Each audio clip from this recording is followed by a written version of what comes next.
Salut tout le monde, j'espère que vous allez bien, et si ça va pas, recevez ma joie, je vous aurai plein de joie. Aujourd'hui on se retrouve dans une nouvelle vidéo et ça va être une vidéo où je vais répondre à vos questions concernant les cours, etc. Donc il y avait beaucoup de questions, genre beaucoup. Et donc voilà, je vais essayer de répondre à un maximum sans pour autant que la vidéo soit trop longue. J'espère que ça va fonctionner, mais bon, si la vidéo doit durer une demi-heure, si tout ce que je dis dans cette vidéo peut être utile à quelqu'un, je préfère qu'elle dure une demi-heure. Donc anyway, let's go. Lucica Flick.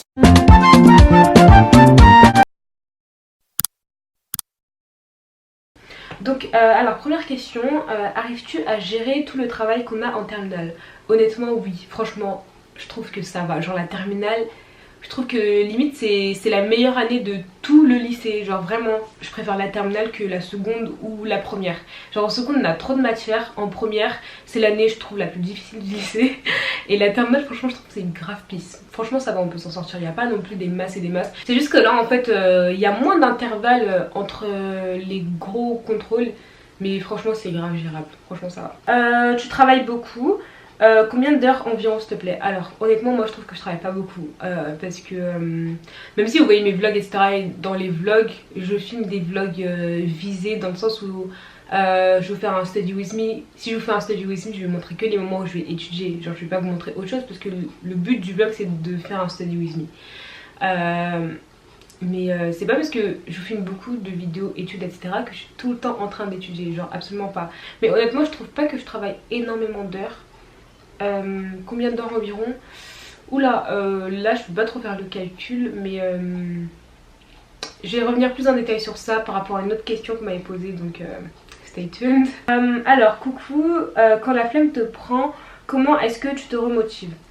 Bah je me dis que je vais pas en fait laisser mes sentiments d'un moment déterminer la note que je vais avoir perpétuellement. Vous voyez ce que je veux dire ou pas?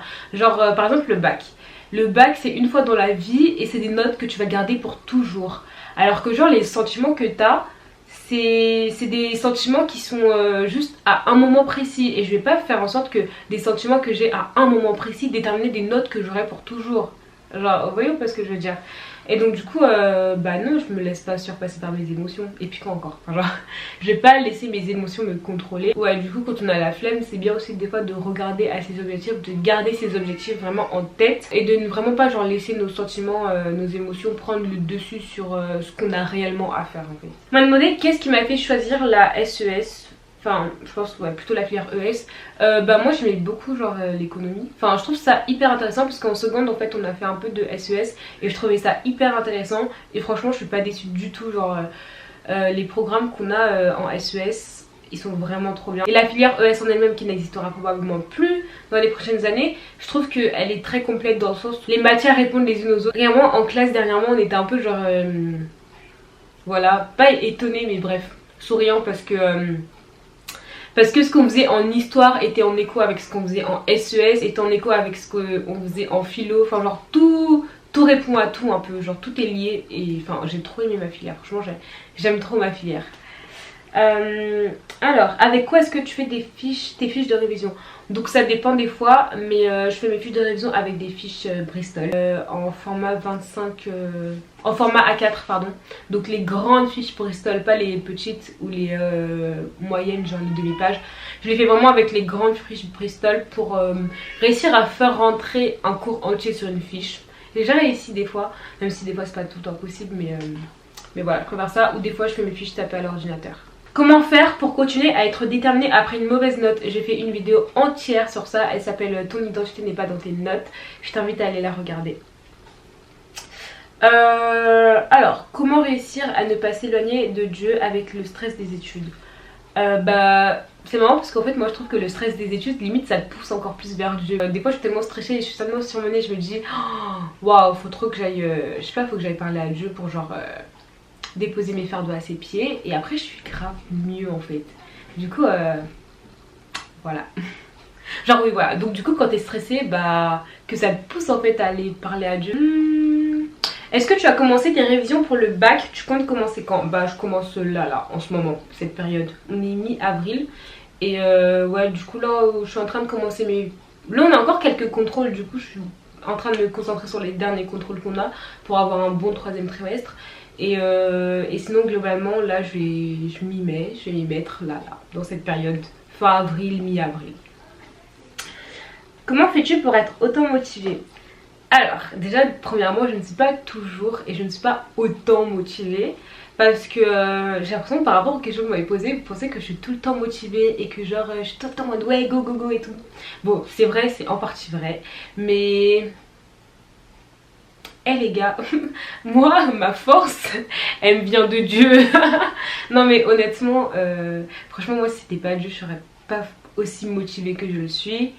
Et après je me dis aussi que derrière moi j'ai des gens en fait derrière moi. Genre j'ai des gens derrière moi et genre moi, genre si moi je tombe, il y a des gens derrière moi et je peux pas me permettre d'être démotivée. Genre par exemple si moi je suis démotivée, déjà mes paroles vont suivre et si mes paroles suivent ma démotivation ça va démotiver d'autres personnes et je veux pas de ça en fait. C'est pour ça que parfois quand je suis démotivée etc je préfère juste pas le dire et genre lutter intérieurement que genre partager ma démotivation. Du coup je pense que c'est pour ça que vous pensez que je suis tout le temps motivée et du coup pour être tout le temps motivée en fait tout le temps garder son objectif en tête. Tout le temps garder son objectif en tête et ne vraiment pas laisser ses émotions prendre le dessus sur ses objectifs, sur ses résultats permanents en fait. Genre les émotions c'est vraiment des trucs d'un moment, ça va durer 2 jours, 3 jours, une semaine.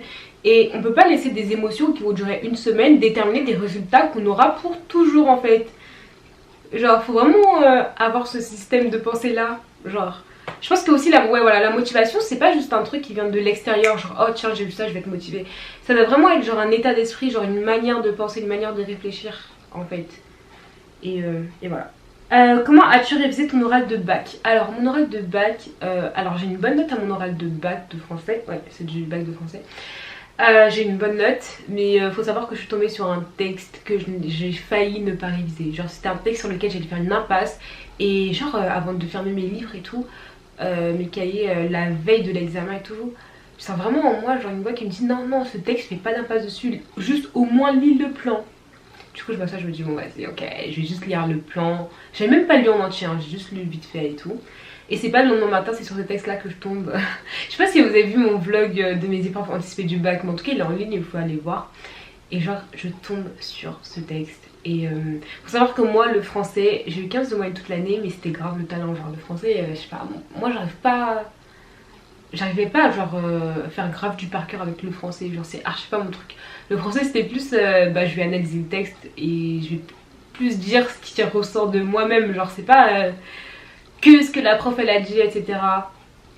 Donc du coup voilà, après j'ai appris mes textes etc.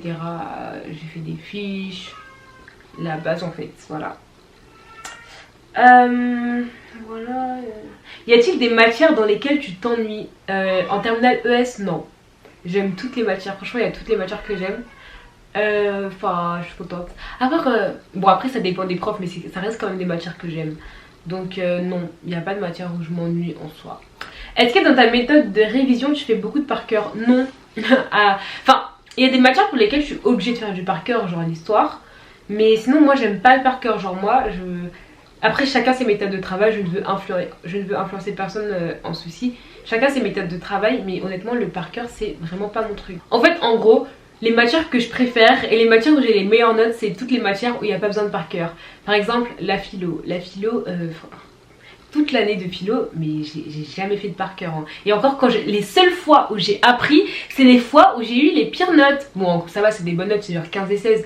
Mais les fois où j'ai appris en philo, c'était les fois où j'avais eu les plus basses notes de mon année en fait. Donc non, moi j'aime pas trop le par cœur.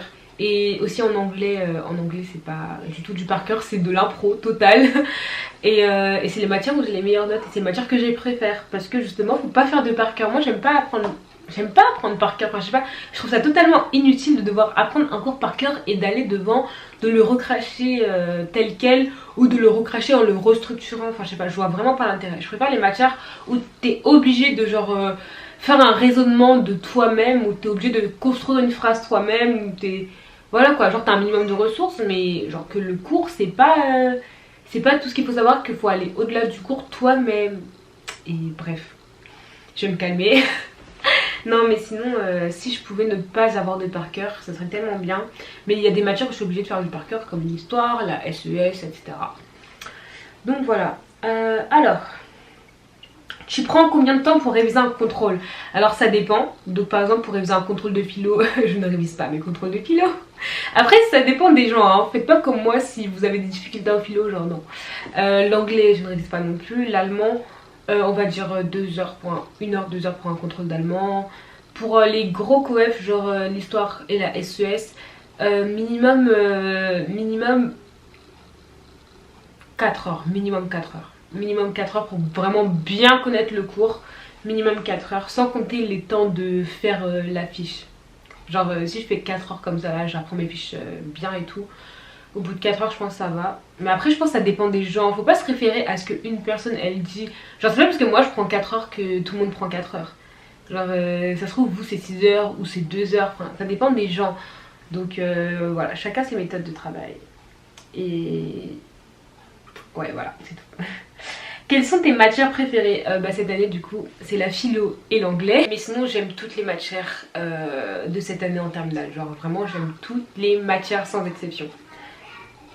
Sachant que j'ai de la SES, de l'histoire, des maths, de l'anglais, de l'allemand, de la philo, du sport, de la maths spé. Et voilà, et j'aime tout, j'aime tout. As-tu des conseils pour les notions en allemand et en anglais? Non, pas vraiment. Je pense que je vous en parlerai plus quand j'aurai passé mon épreuve de bac telle quelle. Mais bon, après, par rapport au bac blanc, ça va, j'ai eu des moyennes aussi. Mais honnêtement, j'ai pas vraiment de conseils si ce n'est de faire. Ah oui, ce que j'ai fait en anglais, c'est qu'en fait, par rapport aux documents, parce que nous, nos profs, elles nous ont laissé beaucoup de liberté par rapport aux documents, dans le sens où on pouvait. Enfin, ils nous ont donné des documents qui faisaient en sorte qu'on pouvait les mettre un peu dans toutes les notions. Et du coup ce que j'ai fait c'est que j'ai pris mes 3 documents préférés et j'ai fait des plans de sorte à utiliser que ces 3 documents là. Comme ça j'ai pas besoin d'apprendre plein d'analyses de doc, etc. Et du coup j'ai adapté les plans en fonction des notions un peu. Et du coup voilà c'est ce que j'ai fait. En allemand j'ai fait la même chose. Et voilà. Combien de temps travailles-tu par jour? Ça dépend. En gros, ah oui, je voulais vous parler de ça. En gros, dernièrement, pour le 3e trimestre notamment, j'ai adopté une nouvelle façon d'utiliser mon emploi du temps. Et je trouve que c'est hyper efficace. Et je me dis, si j'avais su, si j'avais fait ça depuis le début de l'année, je pense que ça aurait été encore plus efficace. Mais anyway, je fais ça surtout pour en vue des révisions pour le baccalauréat. Mais en gros, ce que je fais en ce moment, c'est que je vais au lycée tous les jours de 8h à 18h30, donc jusqu'à ce que mon lycée ferme. Pourquoi? Pour maximiser mon temps de travail, parce que comme ça quand je sors du lycée je sais que j'ai terminé tout ce qui était révision, etc. J'ai tout fait au lycée et voilà. Donc peu importe l'heure en fait à laquelle je commence normalement, donc si je commence à 9 je vais quand même aller à 8h et de 8 à 9 je vais travailler, et si je termine à 16 je vais rester au lycée jusqu'à 18h et pendant ces 2 heures là je vais travailler. Je fais pas exactement ça tous les jours, il y a des jours où je vais quand même quitter un peu plus tôt au besoin, mais en gros je m'arrange pour avoir toujours au moins 2 heures de travail par jour. Donc bon, en général le week-end pas forcément, mais voilà, au moins 2 heures de travail par jour. Et quand je dis 2 heures, c'est 2 heures de travail concentré et pas un quart d'heure tu travailles, un quart d'heure tu es sur Insta, un quart d'heure tu travailles, un quart d'heure... Non, vraiment du travail concentré, tu vois, en mode focus. You know what I'm saying? Et du coup c'est ce que je fais et je trouve que c'est trop bien, parce qu'après quand je rentre chez moi je sais que j'ai fait tout ce que j'avais à faire, et que quand je suis chez moi je suis chez moi et je ne fais rien d'autre. Genre tout ce que je fais de scolaire c'est faire mon sac pour le lendemain, tu vois.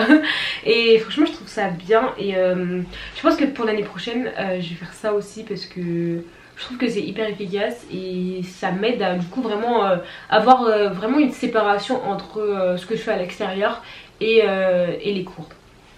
Comment aimer l'école si on ne l'aime plus depuis longtemps? Je sais pas. Franchement je sais pas, parce que moi j'ai plus ou moins toujours aimé l'école, même si j'aimais plus l'école avant que genre cette année ou genre maintenant. Maintenant j'aime moins l'école entre guillemets, parce que j'ai trouvé pas mal de choses à faire à côté. Et alors qu'avant par exemple je n'avais pas forcément d'activités extrascolaires. Du coup c'est pour ça que je pense que j'aimais plus l'école. Alors que par exemple cette année, tout ce qui est activités extrascolaires etc, ça s'est multiplié par 100. Et du coup ça fait que comme j'ai moins de temps à consacrer à l'école, j'aime un peu moins l'école, mais bon, j'aime bien l'école quand même.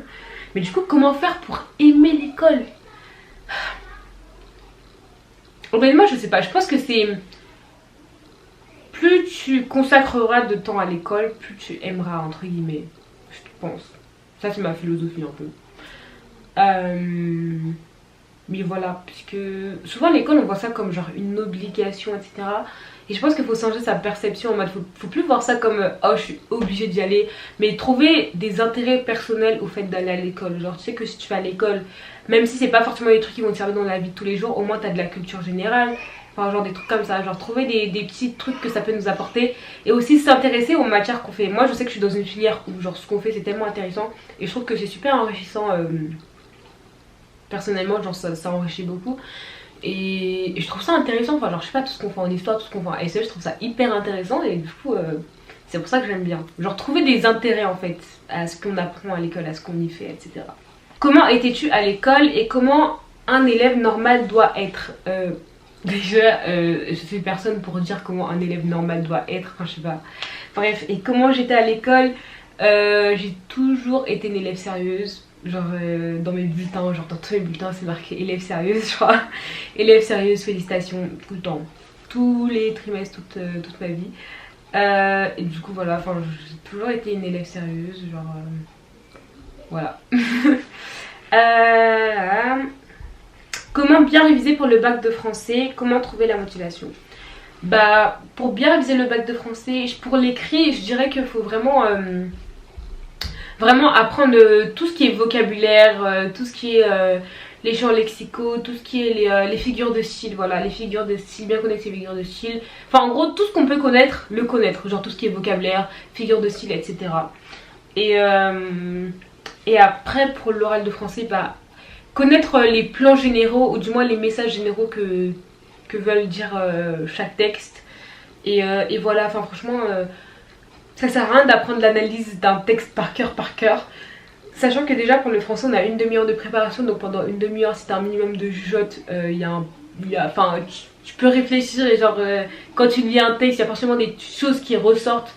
Et donc quand tu connais genre tes figures de style etc, normalement il n'y a pas de raison que ça ne fonctionne pas. Salut, il faut combien de moyenne dans les matières principales pour passer en seconde? Honnêtement je sais pas du tout, moi je sais juste que je suis passée en seconde. On m'a pas parlé de moyenne minimum, mais je pense qu'avoir la moyenne genre 10 au moins, enfin c'est la base. Donc du coup voilà. Quels sont tes stylos surligneurs que tu utilises? Par rapport à mes stylos, mes fournitures, etc. J'avais fait une vidéo fourniture scolaire où j'avais présenté toutes les fournitures que j'utilise. Donc je t'invite à aller regarder cette vidéo. Tu fais comment tes fiches de révision pour le français? Alors j'ai plus du tout mes fiches de français. Ouah, attendez, j'essaie de me souvenir. Parce que le français, honnêtement, quand j'ai plus français, j'ai mes faits, etc. Je sais plus du tout où est-ce que je les ai mises. Enfin si, je crois la plupart je les ai jetées. Parce que j'en avais plus besoin. Honnêtement je me souviens plus. Mais j'avais fait une vidéo pendant que je passais mes épreuves anticipées du bac. Donc je vous invite à aller la voir. Où je parlais aussi de comment je faisais mes fiches il me semble. Donc voilà. L'allemand, comment tu prépares pour les oraux? Alors moi en allemand j'ai fait beaucoup de voyages scolaires. Ce qui m'a aidé à avoir plus de vocabulaire etc. Donc du coup en allemand j'ai pas énormément de difficultés. Donc du coup je me prépare pas vraiment. Je sais pas si c'est bien de faire ça, mais comme je vous l'ai dit précédemment, moi j'aime pas trop le par cœur. Et donc du coup ça fait qu'en allemand je me prépare pas énormément. J'apprends en fait le vocabulaire de base que je sais qui va me servir pour mes oraux, genre les vocabulaires de mes documents. Et c'est tout ce que je fais. Et du coup, ah oui, du coup évidemment j'ai fait des plans et tout pour les notions. Et voilà. J'apprends du coup le vocabulaire des documents que je vais utiliser. Et le sens global des documents. Et aussi j'apprends le plan pour mes oraux tout simplement. Comment tu oublies ton téléphone pour te concentrer? Bah si je sais que j'ai pas besoin de mon téléphone, bah je vais le poser loin. Mais sinon bah En fait moi mes notifications elles sont toujours off la plupart du temps. Mon téléphone est souvent silencieux. D'ailleurs c'est pour ça que la plupart des gens quand ils m'appellent et bah, elles tombent sur mon répondeur parce que je suis souvent silencieux. Et du coup voilà, mais généralement je travaille avec mon téléphone à côté, soit parce que j'écoute de la musique classique pendant que je révise, ou soit parce que j'ai besoin de mon minuteur. Donc je me dis juste que bah je vais pas aller sur les réseaux pendant que je révise, enfin je sais pas, genre je sais pas. Pour moi c'est presque naturel, mais je sais que des fois quand je suis en train de réviser je suis avec mon téléphone et c'est simple, si j'en ai pas besoin bah je le mets loin. Apprendre ou juste relire ses cours, mais relire ses cours c'est même pas une option en fait. Genre relire son cours, je trouve que ça n'a aucun intérêt en fait. Genre ça n'a aucun intérêt de relire son cours. Genre relire son cours pour faire sa fiche après oui, mais pas relire son cours pour l'apprendre. Enfin genre non, on apprend son cours, on relit pas son cours. Donc apprendre son cours.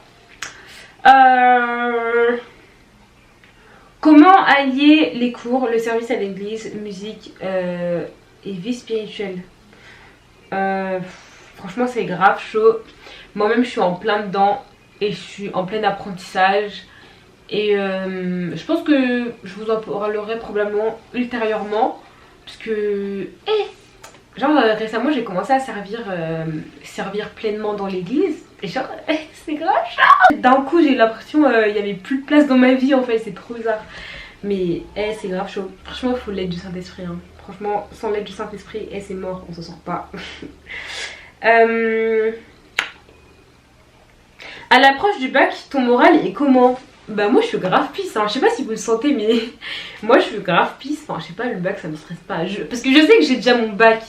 Là je suis plus en train de travailler pour ma mention. Mais franchement ça va hein. À l'aise, tranquille, ça va couler tout seul. Limite j'ai hâte en fait que ça passe, que tout ça soit terminé et derrière moi pour passer à autre chose en fait. Donc moi ça va hein. Alors comment instaurer une routine matinale études prière, des conseils s'il te plaît? Honnêtement c'est difficile. c'est franchement difficile, même pour moi en ce moment c'est assez chaud. Mais je pense que le plus important c'est vraiment genre la discipline et tout remettre entre les mains du Seigneur. Parce que genre c'est vraiment pas par nos forces. Parce que franchement c'était que par mes propres forces. Ça serait vraiment encore plus chaud. Mais voilà, vraiment tout le temps demander l'aide de Dieu. Moi ce qui m'aide beaucoup, ce qui m'a beaucoup aidé c'était vraiment d'avoir mes temps personnels avec le Seigneur, genre vraiment le matin. Comme ça je sais que voilà, je démarre déjà ma journée sur un très bon pied et genre c'est la base de ma journée. Et comme c'est le matin, après t'as pas toutes les distractions de la journée qui vont t'empêcher d'aller dans la présence de Dieu genre. Parce que si tu te dis oh je le fais pas le matin, je vais le faire de la journée ou genre un autre moment. Et dans une journée il se passe tellement de choses que tu vas oublier, que tu vas procrastiner, que tu vas... Voilà, alors que quand c'est le matin, que tu sais que quand tu te réveilles c'est la première chose que tu vas faire, bah... Voilà, tranquille. On me pose une question très intéressante. Alors, que penses-tu du système scolaire actuel? Qu'est-ce qui devrait changer? Alors... Honnêtement, moi je n'aime pas trop le système scolaire actuel, du moins en France. Pourquoi? Parce que je trouve que c'est un système qui est ancien, qui était adapté aux personnes du siècle dernier. Et je pense pas que ce soit correct que d'un siècle à un autre, sachant toutes les évolutions qu'il y a eu, on ait gardé le même système scolaire. Et je trouve que ce système là il est trop, il veut trop que chacun soit pareil. Genre on est 30, dans une classe on est 30, on a tous les mêmes cours, on évalue tous de la même manière et il n'y a aucune adaptation aux personnes en elles-mêmes en fait. Parce que par exemple moi je suis quelqu'un qui n'aime pas du tout le par cœur, mais dans ma classe on a d'autres, ils révisent que au par cœur. Et genre du coup c'est pas pris en compte en fait ça par l'éducation. Genre c'est pas pris en compte, c'est à toi de te conformer à quelque chose alors que on est tous différents. Genre on est vraiment tous différents et à cause de ces différences on peut pas tous faire exactement la même chose. Enfin je sais pas. Moi le système scolaire je le trouve trop général. Je trouve qu'aussi on devrait peut-être plus intégrer la technologie à l'intérieur. Par exemple dernièrement, genre j'étais grave étonnée d'ailleurs, notre prof de spé elle nous a fait sortir nos téléphones en cours pour faire un exercice, pour faire un annal de bac qui était sur internet et pas imprimer les feuilles en fait. Et j'ai trouvé ça bien en fait, parce que déjà premièrement c'est plus écologique, puisque imprimer des copies qu'à la fin de l'année on va tous jeter, c'est vrai que ça n'a pas trop d'intérêt. Je comprends pas pourquoi il y a cette peur de la technologie dans le système scolaire français, genre les profs genre limite dès que t'as ton téléphone genre ah non, genre je sais pas. Je pense qu'on devrait plus intégrer la technologie au système scolaire, genre je sais pas, faire en sorte que tous les élèves aient des tablettes pour travailler ou des trucs comme ça, je sais pas. Bon après voilà, moi c'est ça que j'ai vraiment à reprocher au système scolaire actuel en France, c'est qu'il n'est pas adapté aux différents types d'intelligence, aux différents types de personnes, je sais pas, par exemple, moi j'aurais tellement aimé avoir eu un parcours scolaire totalement anglophone et ça n'a pas été possible, alors que pourtant je suis en Île-de-France et c'est l'une des régions les plus développées de la France, mais enfin développée économiquement parlant je dirais. Et mais voilà, genre alors que dans le lycée où je suis, alors que c'est un lycée qui est assez proche de Paris, il n'y avait pas de... Enfin genre c'était pas proposé dans mon lycée, je pense que ce genre de cursus devrait être proposé dans tous les lycées ou des trucs comme ça, enfin voilà. Tellement de choses à dire sur l'éducation, mais vas-y, si je commence à parler là, on peut rester des heures. Mais voilà. Ta méthode pour apprendre à travailler les maths, c'est de faire de la répétition d'exercices, c'est faire... Une fois que j'ai bien compris la méthode d'un exercice, je vais en refaire plein jusqu'à limite connaître par cœur le raisonnement en fait. Et du coup voilà. Comment tu as fait pour trouver du temps pour tous, famille, amis, Jesus, school? Donc comme j'ai dit tout à l'heure, je vais à l'école de 8h à 18h et je sais que quand je sors du lycée, je sors réellement du lycée. Ça fait que quand j'arrive chez moi, je prends du temps pour ma famille, pour tout le reste en fait, tout sauf les cours. Et du coup voilà. Où est-ce que je trouve mon planeur? Alors mon planeur, le planeur que j'ai en ce moment, c'est l'Embrace Planner et il y a un site internet Embrace Planner, donc vous pouvez y aller si vous voulez le trouver. Ok, et donc maintenant finalement je vais répondre à toutes les questions orientation parce qu'il y en avait tellement que j'ai dit ouais, je vais répondre à tout cela à la fin de la vidéo. Donc vous êtes beaucoup à m'avoir demandé ce que je comptais faire l'année prochaine, le métier que je souhaitais faire, etc. Je vous parlerai plus de mon orientation quand j'y serai, c'est-à-dire si je suis acceptée là où j'ai demandé. Et voilà, donc on se revoit en septembre et c'est dans pas si longtemps d'ailleurs. Donc voilà, c'est la fin de cette vidéo. J'espère vraiment que celle-ci vous aura aidé, qu'elle vous aura inspiré, qu'elle aura répondu à vos questions et donc voilà, c'est tout pour cette vidéo. Je vois vraiment plein de joie, plein d'amour. Be blessed and bye.